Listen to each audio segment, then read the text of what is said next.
Bonjour à toutes et à tous et bienvenue dans ce nouveau numéro de Jeux d'Yvelines. Alors vous le savez, dans Jeux d'Yvelines, on aime tourner dans des lieux de patrimoine. Et aujourd'hui, nous avons choisi un lieu qui est non seulement de patrimoine, mais un haut lieu du savoir et de la connaissance. Il s'agit bien sûr du lycée militaire de Saint-Cyr à Saint-Cyr-l'École.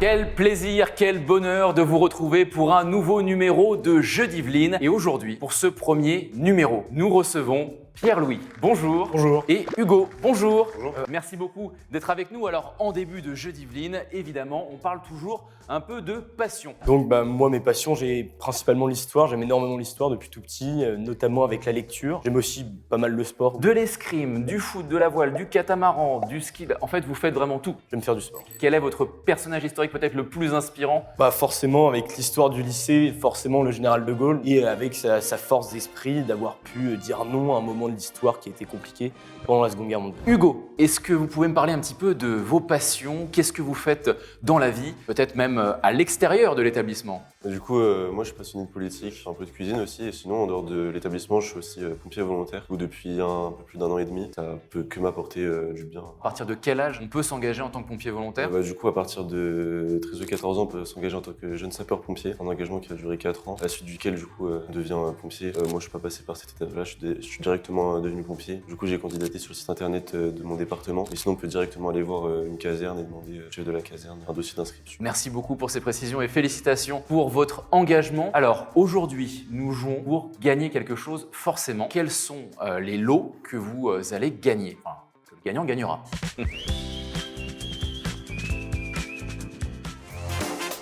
Notre partenaire Trip in Trot vous offre 30 minutes de sensations fortes sur les traces des épreuves de VTT des Jeux Olympiques, en trottinette électrique tout-terrain.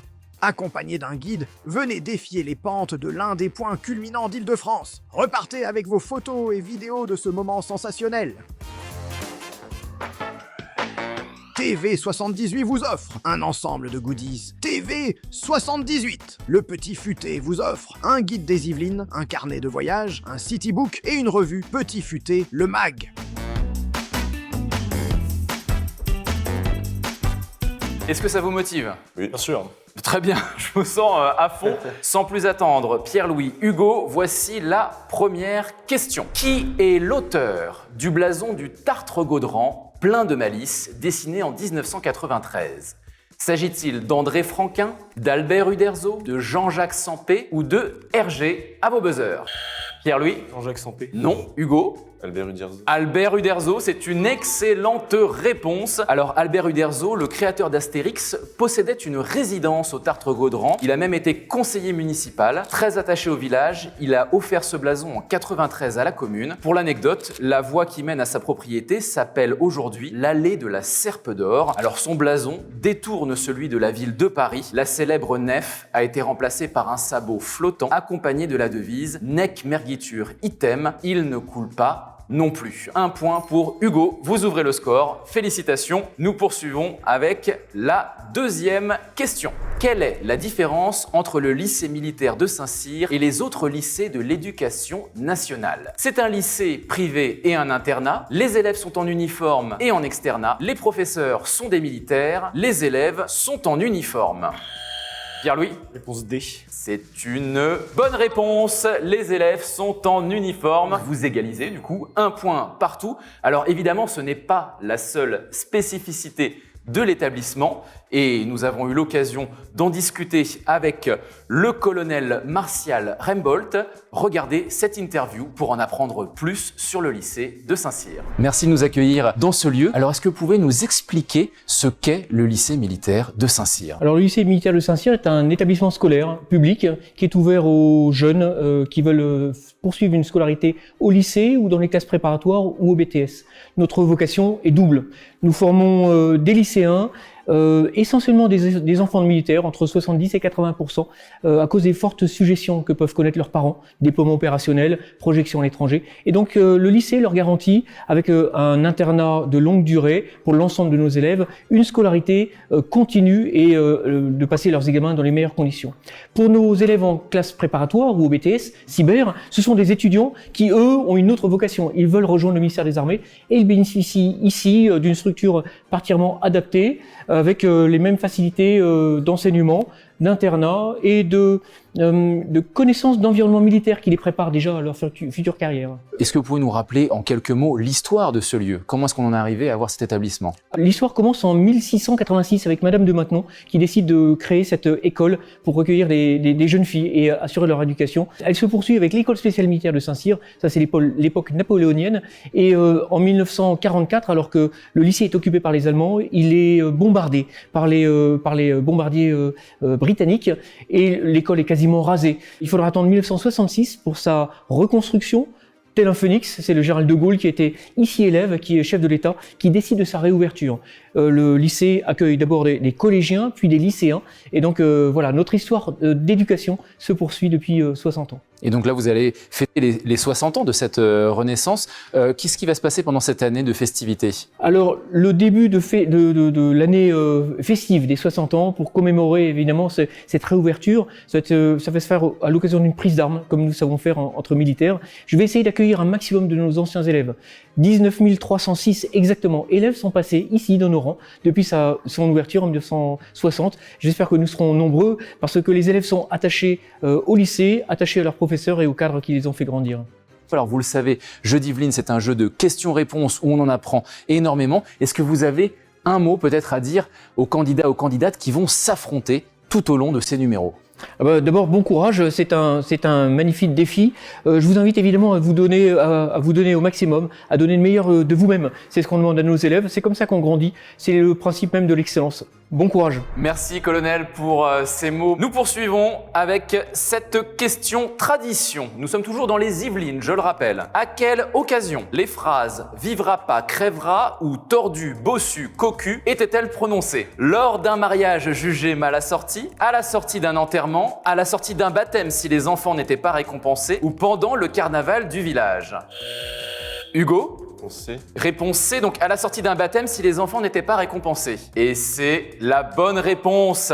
À la sortie d'un baptême si les enfants n'étaient pas récompensés. Alors faut savoir que selon l'ouvrage Coutumes et folklore en Yvelines de Victor Bello, du côté de Tiverval, dans le Mantois et le Hurepoix, les parrains et marraines jetaient traditionnellement des dragées aux enfants à la sortie du baptême. S'ils oubliaient d'y ajouter quelques pièces, ils s'exposaient à ces insultes auxquelles on peut ajouter à la crasse. À la crasse. Donc, soyez généreux à la sortie des baptêmes avec les enfants. Nous poursuivons maintenant avec la 4e question. Qu'abritaient les immenses hangars de la famille Lebaudy à Moisson? Un atelier de fabrication de dirigeables, une usine à T-Rex, une manufacture de bicyclettes ou une chocolaterie? Pierre-Louis? Réponse A, un atelier de fabrication de dirigeables. Effectivement, vous êtes très fort, c'est effectivement un atelier de fabrication de dirigeables comme on le voit apparaître à l'écran. À partir de 1902, avec l'aide de l'ingénieur Henri Julliot, Paul et Pierre Lebaudy construisirent une série de dirigeables semi-rigides dont l'un effectuera la traversée de la Manche en 1910. 2 points partout, nous sommes sur un score serré. Je sens que ça va être serré jusqu'au bout. Nous poursuivons avec cette question automobile. Il habite Saint-Nom-la-Bretèche et l'automobile est chez lui une véritable histoire de famille. Son grand-père et son oncle étaient pilotes de rallye. De qui parle-t-on? S'agit-il de Sébastien Loeb, Olivier Pernaut, Nicolas Prost ou Stéphane Peter Hansel? Hugo? Je dirais la réponse A. Non. Pierre-Louis? Moi, je dirais la réponse B.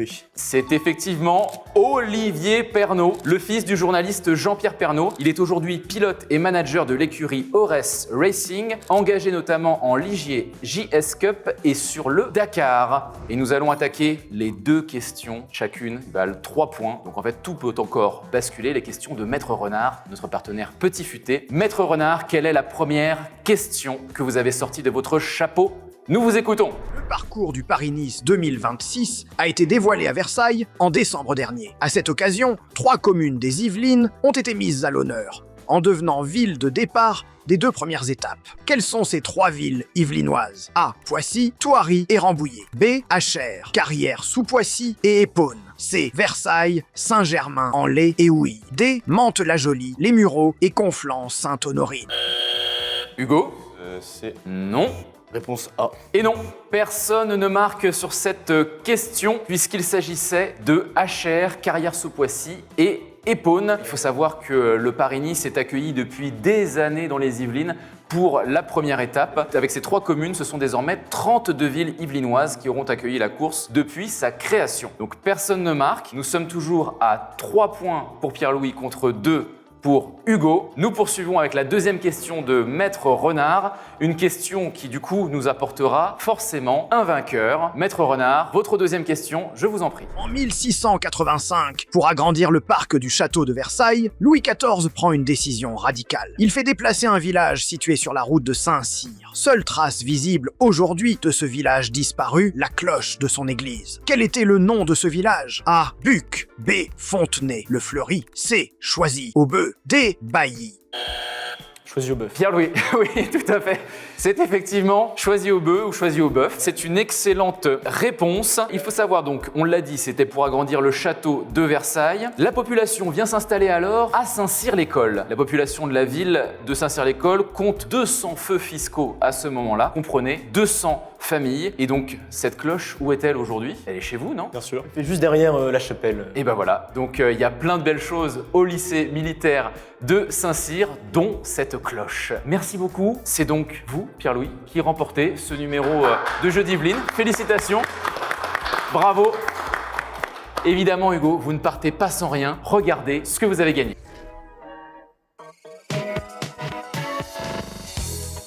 TV78 vous offre un ensemble de goodies TV78. Et Petit Futé vous offre un guide des Yvelines et un guide de voyage thématique. Vient l'heure maintenant des remerciements, à commencer par le lycée militaire de Saint-Cyr qui nous accueille pour 12 numéros. Évidemment, Petit Futé, coproducteur de ce programme, qui fête ses 50 ans cette année avec toujours 800 guides sur toute la planète. Pour l'instant, il se limite à cette planète-là. Je suis sûr qu'un jour, Petit Futé ira encore plus loin. On pense bien sûr à la ville de Saint-Cyr-l'École. N'oublions pas notre partenaire Trip Trot qui vous a offert un très beau cadeau et qui nous en a offert d'ailleurs plusieurs pour la suite de cette session au lycée militaire de Saint-Cyr-l'École. Et bien sûr, les équipes de TV78. Alors je vous dis à très bientôt pour un prochain numéro de Jeux d'Yvelines. D'ici là, portez-vous bien. Ciao, bye!